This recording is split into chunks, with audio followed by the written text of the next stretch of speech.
Hari ini kita akan mempelajari tentang berbagai jenis metode pembelajaran.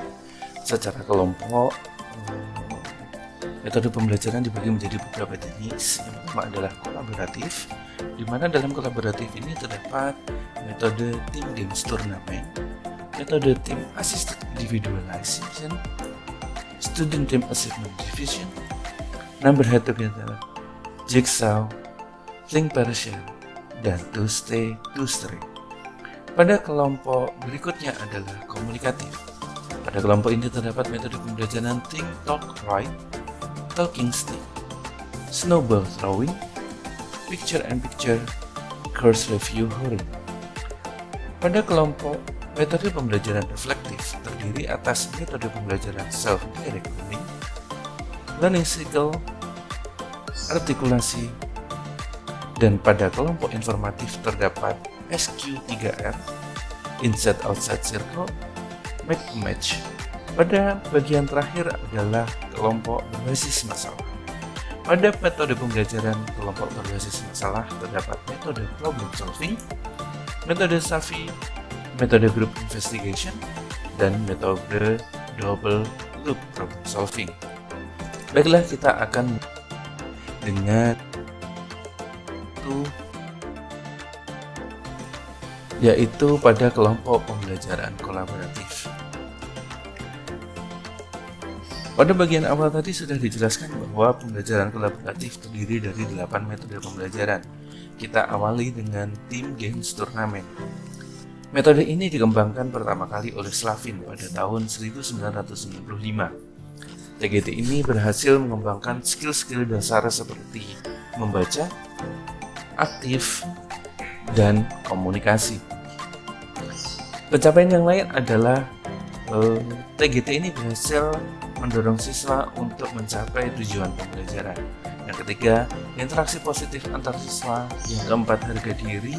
Dan yang kelima adalah sikap penerimaan atas perbedaan. Sintaksnya atau prosedurnya meliputi pembagian kelompok, di mana dalam kelompok ini kita bisa membaginya menjadi 3 orang per kelompok dengan kriteria 1 anak muda, 1 anak sedang, dan 1 anak tinggi. Sehingga ketika Anda ingin menerapkan metode ini, Anda harus memiliki informasi detail tentang kemampuan akademik siswa yang ada di kelas Anda.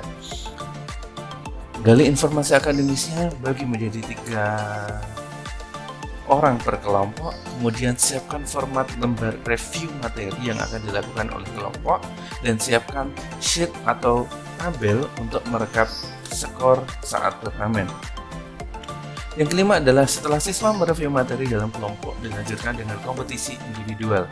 Berikan kuis yang bervariasi dan berjenjang dari tingkat kesulitannya dari rendah ke tinggi, kemudian turunkan ke rendah lagi. Siapkan kuis khusus untuk kelompok pandai, kelompok sedang, dan kelompok kurang berdasarkan kemampuan. Yang ke-8, siapkan juga kuis untuk seluruh siswa secara umum. Kemudian rekap skornya, gabungkan antara nilai individu dengan nilai kelompok. Setelah itu, berikan ranking berdasarkan kelompok dan berdasarkan individu untuk mendapatkan pemenangnya. Berikutnya adalah metode Team Assisted Individualization. Pertama kali digagas juga oleh Slavin pada 1984. TAI merupakan program pedagogik yang mengadaptasi pembelajaran dengan perbedaan individu secara akademik. Robert Slavin mengembangkan model metode pembelajaran kooperatif tipe TAI ini pada Universitas Johns Hopkins. Metode ini dijalankan dengan alasan model ini mengkomunikasikan keunggulan kooperatif dan keunggulan antara individu. Berikutnya, metode ini juga memberikan tekanan pada efek sosial dari belajar kooperatif. Kemudian TAI juga disusun untuk memecahkan masalah dalam program pengajaran, misalnya dalam hal kesulitan belajar siswa secara individu, sehingga kerja kelompok ini akan mampu mendongkrak kemampuan belajar individu. Sangat cocok untuk computational skill, yaitu bagaimana keterampilan menghitung. Pada mata pelajaran ekonomi, metode ini tepat untuk menyelesaikan atau membahas materi-materi yang berkaitan dengan keterampilan menghitung dasar seperti pendapatan nasional, inflasi, pertumbuhan ekonomi, ataupun akuntansi. Sintaksnya adalah lakukan placement test, yaitu penempatan kemampuan siswa di dalam kelas.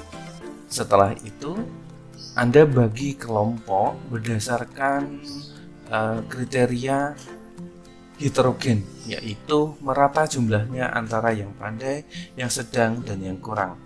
Setelah itu, secara kreatif mereka akan mendiskusikan,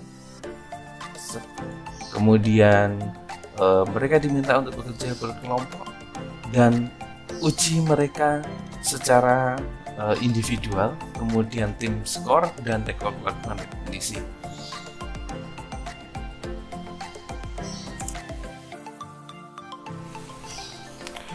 Berikutnya adalah Student Team Achievement Division atau disingkat dengan STAD.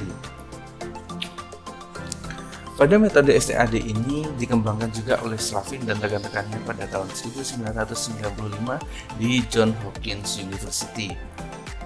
STAD diyakini atau difokuskan pada kelompok kecil dalam mencapai tujuan pembelajaran, sehingga tujuan pembelajaran harus disampaikan di awal pembelajaran. Pemberian penghargaan diberikan kepada setiap kelompok, dan guru juga bisa memberikan badge atau penghargaan khusus kepada individu pada siswa yang terbaik. Nah, langkah-langkahnya adalah lakukan pengajaran di awal dengan cara menyampaikan tujuan pembelajaran. Di sini siswa harus benar-benar ditekankan bahwa hari ini tujuan kalian adalah untuk mencapai tujuan pembelajaran.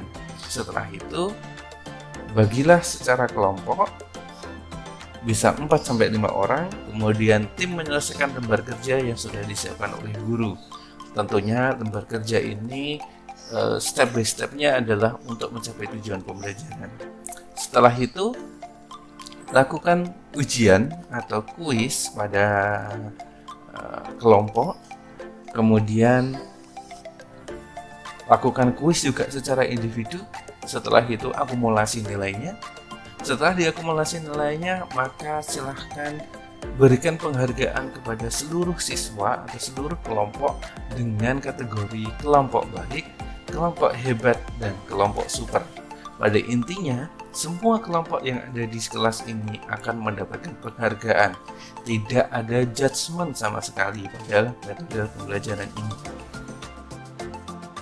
Berikutnya adalah metode Number Head Together, dikembangkan oleh Russ Frank tahun 1995 juga dari Johns Hopkins University. NHT memberikan kesempatan kepada siswa untuk saling berbagi gagasan dan mempertimbangkan jawaban yang paling tepat. Persiapannya adalah bagi siswa ke dalam kelompok, misalkan ini ada 25 siswa dibagi menjadi 5 kelompok. Kelompok pertama berwarna biru, kelompok kedua berwarna kuning, kelompok ketiga berwarna hijau, kelompok 4 putih, dan kelompok 5 berwarna merah.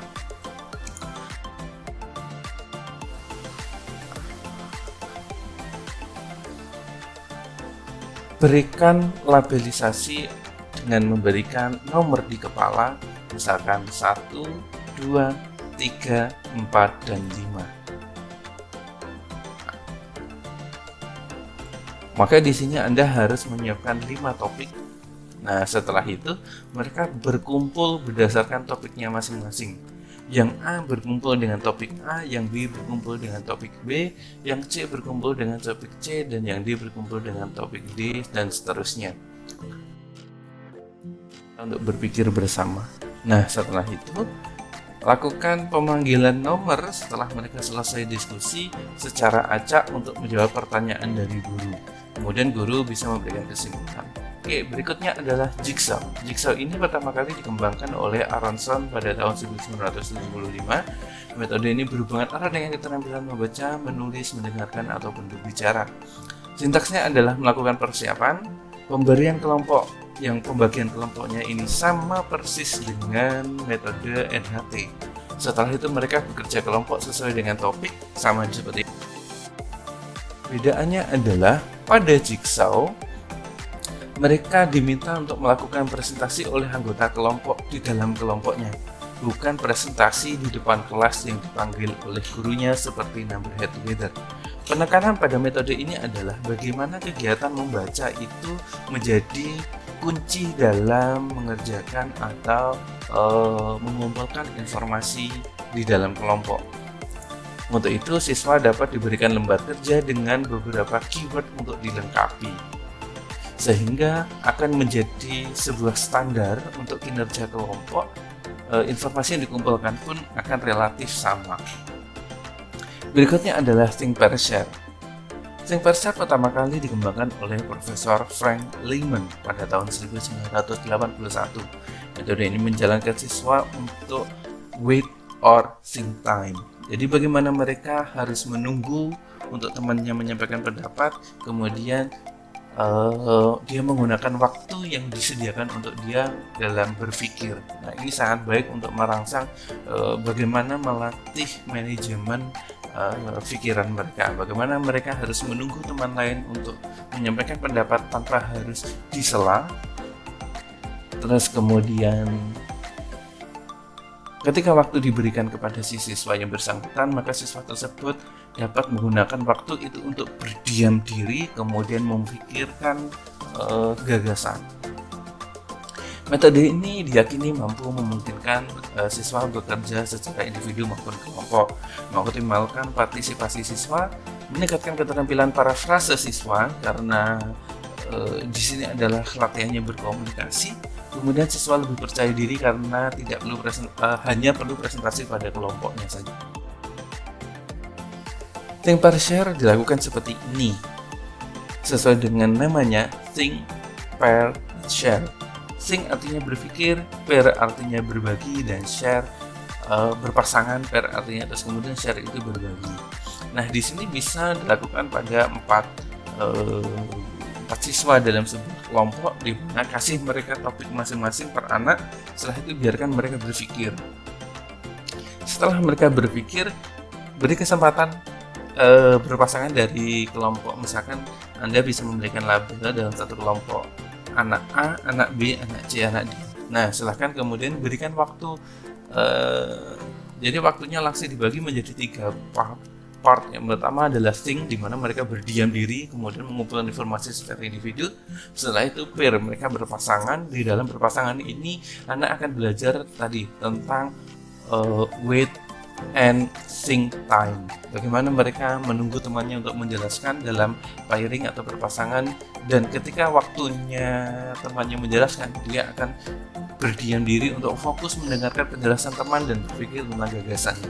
Kemudian share your thinking with your partner, only one person talks at a time. Jadi tidak ada yang bisa menyela dan waktunya sama. Berikutnya adalah to stay and to stray. Dikembangkan oleh Spencer Kagan tahun 1990, bertujuan agar siswa saling bekerja sama, bertanggung jawab, saling membantu, memecahkan masalah, dan saling mendorong untuk berprestasi. Metode ini memang dikembangkan untuk meningkatkan kemampuan kognitif, afektif, dan psikomotorik secara bersama-sama. Memang cocok untuk kegiatan aktif ya. Memang mata pelajaran ekonomi tidak semuanya berada di era jam-jam pertama, jam 1, 2, 3, 4. Kadang ekonomi pun mata pelajaran ekonomi berada di sesi akhir pembelajaran di sekolah, setelah istirahat kedua, kadang jam 1. Nah, di masa-masa setelah istirahat yang kedua, tentu mereka sudah mulai cukup bosan, perlu ada kegiatan yang lebih aktif yang menggerakkan mereka untuk keluar dari tempat duduknya. Maka metode ini sangat baik sekali. Yang pertama yang harus dilakukan oleh guru adalah membagi siswanya. Dalam kelompok itu 4 orang dalam kelompok, 1 orang berkemampuan tinggi, 2 orang berkemampuan sedang, dan 1 orang berkemampuan rendah. Maka sekali lagi, guru harus menguasai atau memiliki informasi terkait dengan kemampuan dasar siswanya.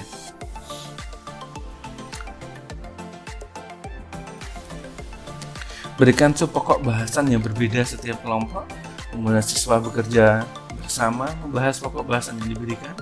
Dua orang dari masing-masing kelompok pergi ke kelompok lain untuk bertamu dan menggali informasi. Dua orang yang tinggal bertugas memberikan hasil diskusi pada tamu yang datang ke kelompoknya. Setelah itu, tamu yang sudah berkunjung kembali ke kelompok asal untuk menjelaskan informasi dan hasil kunjungannya. Maka di sini dibutuhkan mobilisasi yang cukup banyak, maka Anda perlu menyiapkan setting ruang kelas yang memungkinkan untuk siswa Anda berpindah tempat. Berikutnya adalah metode role playing. Metode role playing ini di dalamnya siswa melakukan permainan gerak yang ada tujuannya, aturannya, dan unsur edutainmentnya. Metode ini berusaha membawa fakta-fakta yang ada di luar kelas untuk dibawa di dalam kelas. Dengan naskah yang sudah dibuat oleh guru, pemanggilan pemeran, dan kemudian siswa yang tidak berperan menjalankan naskah dramanya, maka siswa itu perlu disiapkan sebuah lembar kerja pengamatan namanya. Lembar kerja pengamatan. Contoh role playing. Contoh ini yang sudah saya lakukan dulu ketika saya masih studi S2, kemudian saya uji cobakan. Saya membagi atau mengambil 16 siswa untuk berperan sesuai dengan penokohan ini. Setelah itu, dan gambar simulasinya yang ini saya bagikan kepada siswa. Sebagai narator, Anda bisa mengambil siswa Anda atau narator langsung dari Anda sendiri. Untuk lebih mudahnya, memang narasi diberikan oleh guru sehingga modifikasinya lebih cepat, atau adaptasi ketika pemerannya tidak melaksanakan sesuai dengan kehendak Anda bisa memanipulasinya secara langsung. Siapkan naskah biar mereka memiliki bayangan seperti apa drama ini akan dilaksanakan. Nah, dalam pembelajaran drama yang menjadi kunci salah satunya adalah bagaimana atribut yang dipakai oleh pemeran drama. Usahakan atribut, entah itu pakaian, kondisi ruangan, kondisi lingkungan, itu disesuaikan dengan fakta yang ada di lapangan. Dan itu akan sangat mendukung pembelajaran. Saya rasa pertemuan hari ini berakhir sampai di sini. Saya ucapkan terima kasih.